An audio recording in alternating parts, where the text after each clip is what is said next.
Welcome. What are the parts of human respiratory system? एक म्हटला असतो अप्पर रेस्पिरेटरी ट्रॅक्ट आणि दुसरा येतो लोअर रेस्पिरेटरी ट्रॅक्ट. हे काही फिजिकली एकमेकांपासून वेगवेगळे नसतात, पण आपण तसे पार्ट्स मानलेले आहेत आपल्या सोयीसाठी. अप्पर रेस्पिरेटरी ट्रॅक्टमध्ये काय काय येईल? Nose, pharynx and throat. Lower respiratory ट्रॅक्टमध्ये काय काय येईल? लॅरिंग्स, ट्रॅकिया, ब्रॉन्कस, त्यांच्या ब्रांचेस अल्व्हिओलाई पर्यंत. नोज पासून ब्रॉन्क्युअल पर्यंत जेवढा पार्ट आहे त्याला आपण म्हटलेलं आहे कंडक्टिंग पार्ट, कारण तिथे गॅसियस एक्सचेंज नाही होत, फक्त ॲटमॉस्फेरिक एअर अल्व्हिओलस पर्यंत आणि अल्व्हिओलस मधली एअर बाहेरच्या ॲटमॉस्फेअरमध्ये सोडली जाते. अल्व्हिओलायच्या आतमध्ये respiratory part, exchange part. This is the site of actual diffusion of O2 and CO2 between blood and atmospheric air. मग हा कंडक्टिंग पार्ट आहे तो बिनकामाचा आहे का? नाही, त्याचे काम आहेत clear the air from foreign particles आणि ह्युमिडिफाय इट आणि bring the air to body temperature. म्हणजे उन्हाळा असेल तर आपलं नोज आहे तिथे हवेला बॉडी टेम्परेचरच्या हिशोबाने थोडंसं थंड केलं जातं, आणि हिवाळा असेल बाहेरची थंड हवा अल्व्हिओलसमध्ये डायरेक्टली येत नाही, कंडक्टिंग पार्टमध्ये तिला थोडंसं गरम केलं जातं. हिवाळ्यात जेव्हा आपण श्वास सोडतो तेव्हा असं दिसतं की आपण भरपूर वाफ सोडतो आहे तोंडाने. हिवाळ्यात ते दिसतं, पण प्रत्यक्षात उन्हाळा असो, पावसाळा असो, हिवाळा असो, हे असं ह्युमिडिफिकेशनसाठी आपल्या कंडक्टिंग पार्टमधून पाण्याच्या वाफा सोडलेल्या असतात. नोज समोरून असं दिसतं, साईडने अशा प्रकारे दिसेल. हा जो लोअर पार्ट असतो याला व्हेस्टिब्युल म्हटलेला आहे, आणि हा पूर्ण मीडियम पार्ट आहे त्याला कंडिशनर म्हटलेलं आहे. हे जे येलो कलरने दाखवलेलं आहे ते सेन्सरी एपिथेलियम असतं, जे स्मेल समजून घेतं आणि तिचा सिग्नल आपल्या ब्रेन पर्यंत पाठवतं. तर हे आहे आपल्या टाळूचं हाड, पॅलेट बोन. बॅक साइडला इथे टॉन्सिल्स असतात. आपल्या बॉडीमध्ये बऱ्याच टॉन्सिल्स आहेत, पण त्याच्यापैकी सगळ्यात महत्वाची ही असते. Nose as a pair of slit like openings called external nares, म्हणजे नॉस्ट्रेल्स, जिथून हवा आतमध्ये येते. नाक जे असेल त्याचे राईट आणि लेफ्ट पार्ट केलेले आहेत चेंबर, या दोघांच्या मध्ये मेसेथमॉइड कार्टिलेज. आणि नाकाचा जो एक एक चेंबर असेल त्याचे 3 पार्ट केलेले, लोअर व्हेस्टिब्युल, मधला कंडिशनर आणि वरती सेन्सरी एपिथेलियम, तो आपण ऑलरेडी पाहिला. व्हेस्टिब्युल प्रॉक्सिमल म्हणजे नाकातला सगळ्यात लोअर पार्ट आहे. तिथे काय काय आहेत? हेअर्स आहेत. ते हेअर्स काय करतील? हवेमध्ये धूळ असेल किंवा बाकीचे कुठलेही कण असतील ते सगळे कण ते फिल्टर आउट करून टाकतं, त्यांना शरीराच्या आतमध्ये येऊ देत नाही. मधले आहे कंडिशनर. उन्हाळ्यामध्ये ते हवेला थंड करतील आणि हिवाळ्यामध्ये हे या थंड हवेला थोडंसं गरम करून लंग्स पर्यंत पोहोचवेल. म्हणजे नॉर्मल टेम्परेचरचीच हवा आपल्या अल्व्हिओलाई पर्यंत पोहोचायला हवी. ऑल्फॅक्टरी एपिथेलियम आहे, हे आपल्याला स्मेल समजते. आपल्या बालभारतीच्या पुस्तकात एक प्रश्न आहे की Kavya underwent a surgical procedure called rhinoplasty. What could have been the reason for such a surgery? On which part of the body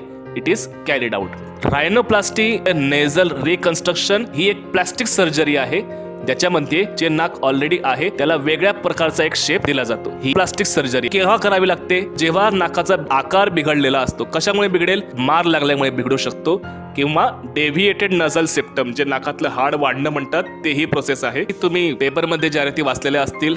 लहान मुलं असतात त्यांचा टाळू किंवा ओठ फाटलेला असतो, अशा वेळेला रायनोप्लास्टी करावी लागते. यात काय केलं जातं? नेझल कार्टिलेज, बोनी फ्रेमवर्क आणि आसपासची स्किन यांच्यामध्ये आवश्यक तसे बदलाव केले जातात. पुन्हा आपण नोज पाहू. यात हा कार्टिलेज आहे जो इथे सहसा असा सरळ आणि मिडल साइडला असतो, पण जर काही कारणांमुळे हा तिरपा तरपा झाला तर काय होईल? त्याच्यामुळे अशा व्यक्तींचं नाक एका साइडने बंद राहतं, त्यांना कायम सर्दी होते, कायम डोकं दुखतं आणि आणखीन वेगवेगळे त्रास होऊ शकतात. त्याच्यामुळे रायनोप्लास्टी ही सर्जरी करावी लागते.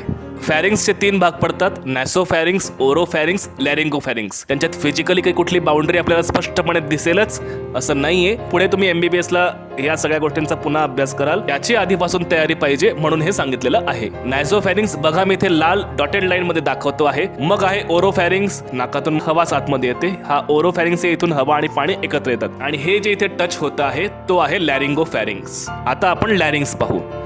Larynx is a part of respiratory tract from where trachea and esophagus bifurcate, that is separate from each other. Pharynx पासून ग्लॅरिंग्स येईल, तिथे एक ओपनिंग आहे ग्लॉटिस.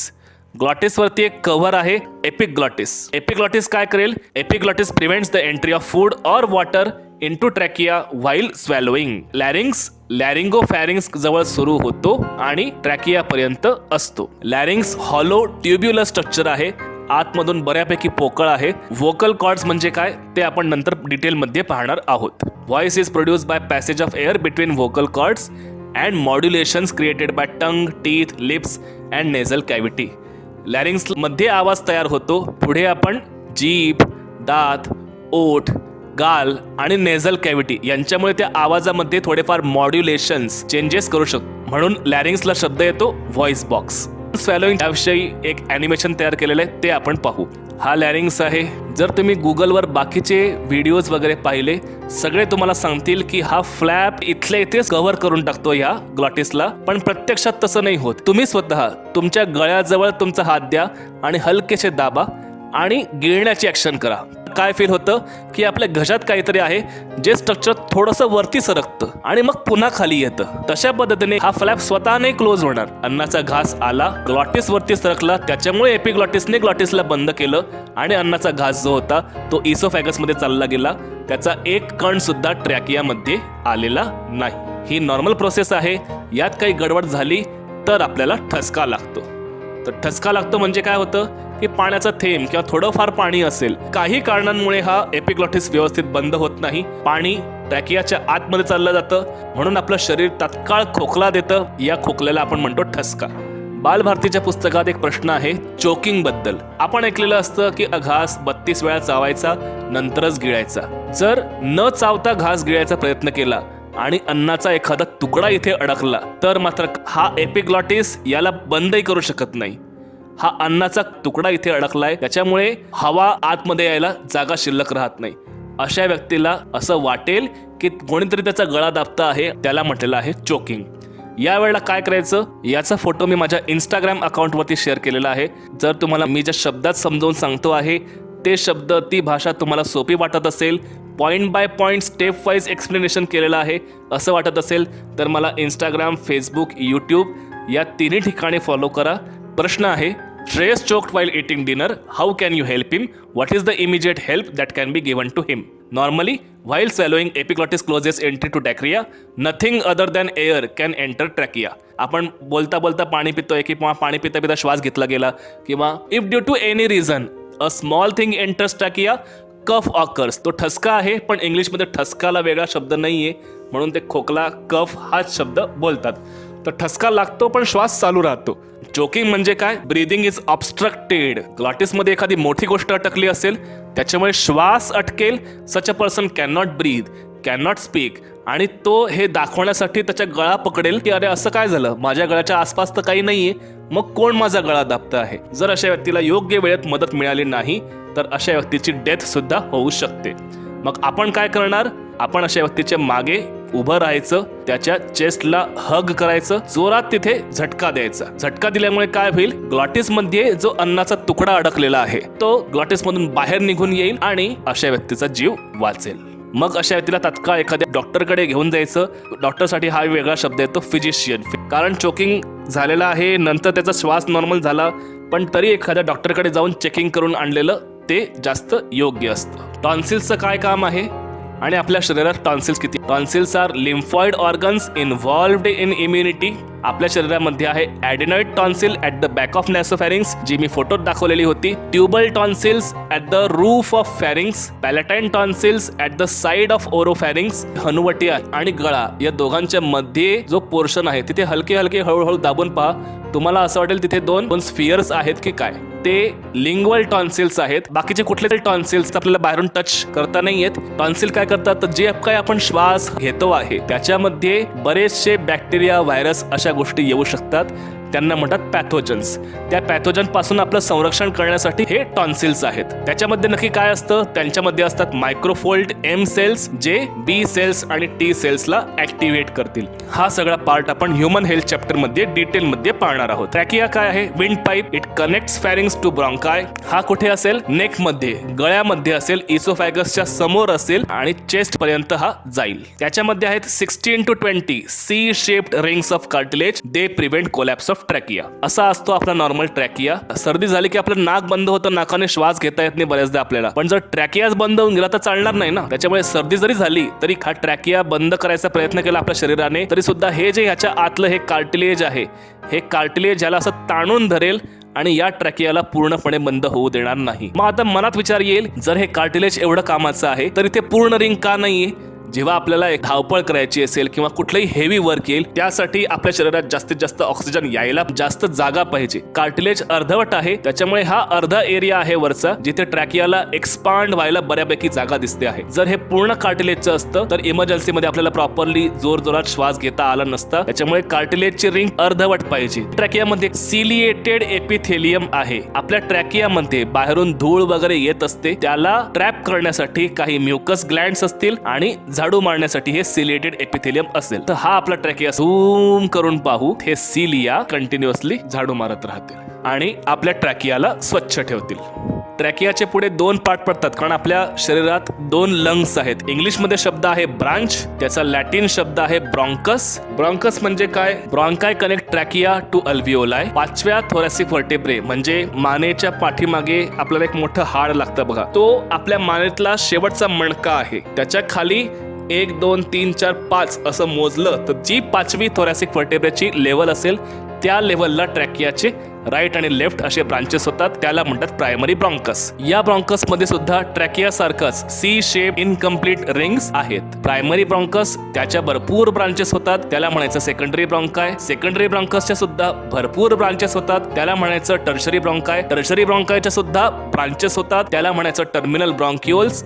आणि एक टर्मिनल ब्रॉन्क्युलला 10 ते 12 अल्व्हिओलाई लागलेले असतील. हा ट्रॅकिया 5th थोरॅसिक व्हर्टेब्रेच्या वेळेला याची राईट आणि लेफ्ट ब्रांचेस झाल्या. राईट लंग बघा याचे 1 2 3 असे 3 तुकडे आहेत. लेफ्ट लंग बघा याचे 2च तुकडे आहेत. हार्ट साठी ते लेफ्ट लंग मध्ये थोडीशी जागा सोडलेली आहे. आता आपण अल्व्हिओलाई पाहू. Alveoli are thin walled lobulated structures like a bunch of grapes. हा टर्मिनल ब्रॉन्क्युल, हे अल्व्हिओलाई. हे अल्व्हिओलाई स्फेरिकल शेप मध्ये का आहेत? कारण maths. For a given volume sphere shape has the maximum surface area. यांच्यात थोडीशी हवा असेल, आपण जेव्हा श्वास घेऊ तेव्हा हे आणखीन फुलतील आणि आपण श्वास सोडू तेव्हा हे डिफ्लेट होतील. श्वास घेतला, श्वास सोडला, श्वास घेतला, श्वास सोडला. Alveoli have highly elastic wall made up of single layer of squamous epithelium resting on a basement membrane of connective tissue. Alveolus surrounded by a network of capillaries of pulmonary arteries and veins. अल्व्हिओलायचं काम काय आहे? Provides maximum surface area for exchange of gases. आपल्या शरीरात जवळजवळ 700 million 70 crore अल्व्हिओलाई आहेत. अल्व्हिओलसच्या जवळ capillary असते. ही बघा, ही डिऑक्सिजनेटेड ब्लड घेऊन कॅपिलरी आली. डिऑक्सिजनेटेड ब्लड ब्लूइश कलरने दाखवतो आणि ही अल्व्हिओलसच्या जवळून जाता जाता याच्यातला कार्बन डायऑक्साइड कमी होत जाईल, ब्लड मध्ये ऑक्सिजन भरत जाईल. ऑक्सिजन भरलेली कॅपिलरी आपण रेड कलरने दाखवतो. तर बघा या डायग्राम मध्ये bluish colour to red colour झालेला आहे आणि असं रेड कलरचं ब्लड पुन्हा आपल्या हार्ट कडे पाठवलं जाईल. तसं ते आपण ऑलरेडी डबल सर्क्युलेशन मध्ये पाहिलेलं आहे. Lungs are main respiratory organs of humans situated in thoracic cavity. मागच्या साईडला आहे पाठीचा कणा, पुढच्या साईडला आहे स्टर्नम नावाचं हाड, आसपास आहेत रिब्स आणि त्याच्या खालच्या साईडने आहे डोम शेप्ड डायफ्रॅम मसल. हे पूर्णपणे एअरटाईट असतात, त्याच्यामुळे चेस्ट मध्ये जो काही व्हॉल्यूम मध्ये चेंज होईल तो लगेच लंग मध्ये दिसतो. आपण डायरेक्टली आपल्या लंग्सचा व्हॉल्यूम बदलवू शकत नाही, त्याच्यामुळे हे बाकीची अरेंजमेंट आवश्यक असते. Lungs are spongy elastic and in pair. एक लंग राईट साईडला, एक लंग लेफ्ट साईडला असतो. पुस्तकात काही प्रश्न आहेत ते पण आपण पाहून घेऊ. तुमचं पुस्तक आहे त्याच्यावरती एक लॅमिनेशन केलेलं असतं. मग आपले लंग्स आहेत लाखो करोड रुपयाचे, त्याच्यावरती पण एक लॅमिनेशन, एक कव्हर असतं. त्याला म्हटलं आहे प्लुरल मेम्ब्रेन. त्याच्यावरती आउटर लेअर आहे, त्याला शब्द आहे पॅरायटल लेअर. इनर लेअर आहे, त्याला शब्द आहे व्हिसरल लेअर. या दोघांच्या मध्ये जी स्पेस असेल त्याला म्हटलेलं आहे प्लुरल कॅव्हिटी. या प्लुरल कॅव्हिटीच्या मध्ये असतं प्लुरल फ्लुइड. हे फ्लुइड लुब्रिकेटिंग आहे. श्वास घेताना लंग्स आणि आसपासचे रिब्स किंवा प्लुरल सरफेस यांच्यामध्ये जे फ्रिक्शन होऊ शकतं ते व्हायला नको, हे या प्लुरल फ्लुइडचं काम आहे. आणि तुम्हाला डायग्राम मध्ये मी दाखवलं, लेफ्ट लंग मध्ये हार्ट ठेवण्यासाठी एक जागा सोडलेली होती, त्याला शब्द आहे कार्डियाक नॉच. आणि राईट लंगचे 3 तुकडे पडतात, लेफ्ट लंगचे 2 तुकडे आहेत. एक प्रश्न विचारलेला आहे की total surface area covered bye अल्व्हिओलाई किती? जेव्हा आपण श्वास सोडतो, अल्व्हिओलाई छोटे झालेले असतात, तेव्हा त्यांचा सरफेस एरिया असतो 70 स्क्वेअर मीटर आणि आपण पूर्ण श्वास घेतो तेव्हा 140 स्क्वेअर मीटर. हे याचं पूर्ण उत्तर आहे. Why gas exchange in the alveolar region is very rapid. अल्व्हिओलायमुळे लार्ज सरफेस एरिया मिळतो आहे. वॉल ऑफ अल्व्हिओलाई खूपच बारीक असते. अल्व्हिओलर सरफेस कायम मॉइस्ट ठेवलं जातं आणि मी जे पॉइंट्स तुम्हाला सांगतो आहे ते तुम्हाला सहसा पटकन कुठे सापडणार सुद्धा नाही. या सगळ्या गोष्टींबद्दल तुम्हाला काय वाटतं ते मला कमेंट मध्ये कळवा. तुमचे सगळे डाऊट सॉल्व्ह करेल. खूप खूप धन्यवाद. जय हिंद, जय महाराष्ट्र.